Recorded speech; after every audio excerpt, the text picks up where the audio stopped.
Hi കൂട്ടുകാരെ, ഞാൻ ശീശു. ഇന്ന് ഒരു അറിവും ചെറുതല്ല എന്ന എപ്പിസോഡിൽ നിങ്ങളുടെ പ്രിയപ്പെട്ട കാർട്ടൂൺ കഥാപാത്രങ്ങളായ ടോം ആൻഡ് ജെറിയെക്കുറിച്ച് അറിഞ്ഞാലോ?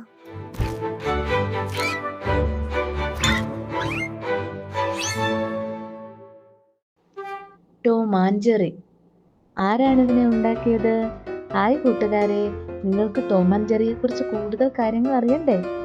നമ്മൾ കണ്ടുചിരിക്കുന്ന ഈ കാർട്ടൂൺ എങ്ങനെ ഉണ്ടായെന്ന് നോക്കാം.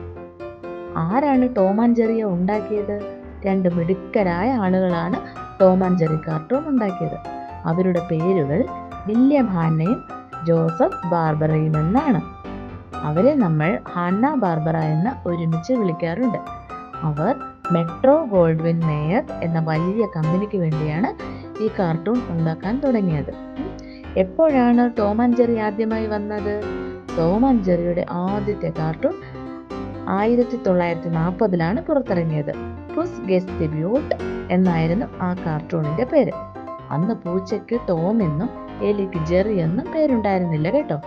പിന്നീട് 1941 പുറത്തിറങ്ങിയ ദി മിഡ് നൈറ്റ് സ്നാക്ക് എന്ന കാർട്ടൂണിലാണ് അവർക്ക് ടോം എന്നും ജെറി എന്നും ഔദ്യോഗികമായി പേര് കിട്ടിയത്. ഈ കാർട്ടൂൺ കണ്ടിട്ട് എല്ലാവർക്കും ഒരുപാട് ഇഷ്ടപ്പെട്ടതുകൊണ്ട് ഹാന്നയും ബാർബറയും ചേർന്ന് ഒരുപാട് ടോം ആൻഡ് ജെറി കാർട്ടൂണുകൾ പിന്നീട് ഉണ്ടാക്കി. അവർക്ക് ഈ കാർട്ടൂണുകൾക്ക് ഒരുപാട് സമ്മാനങ്ങൾ ലഭിച്ചിട്ടുണ്ട്. 7 അക്കാദമി അവാർഡുകൾ പോലും അവർക്ക് കിട്ടിയിട്ടുണ്ട്. ഇതൊരു വലിയ നേട്ടമാണ്. ഇപ്പോൾ മനസ്സിലായില്ലേ ഈ രസകരമായ പൂച്ചയും എലിയെയും ആരാണ് നമ്മൾക്കായി കൊണ്ടുവന്നതെന്ന്? ഈ കാർട്ടൂൺ ഉണ്ടാക്കിയ ഹാന്നയ്ക്കും ബാർബറയ്ക്കും ഒരു വലിയ കൈയ്യടി കൊടുക്കാം.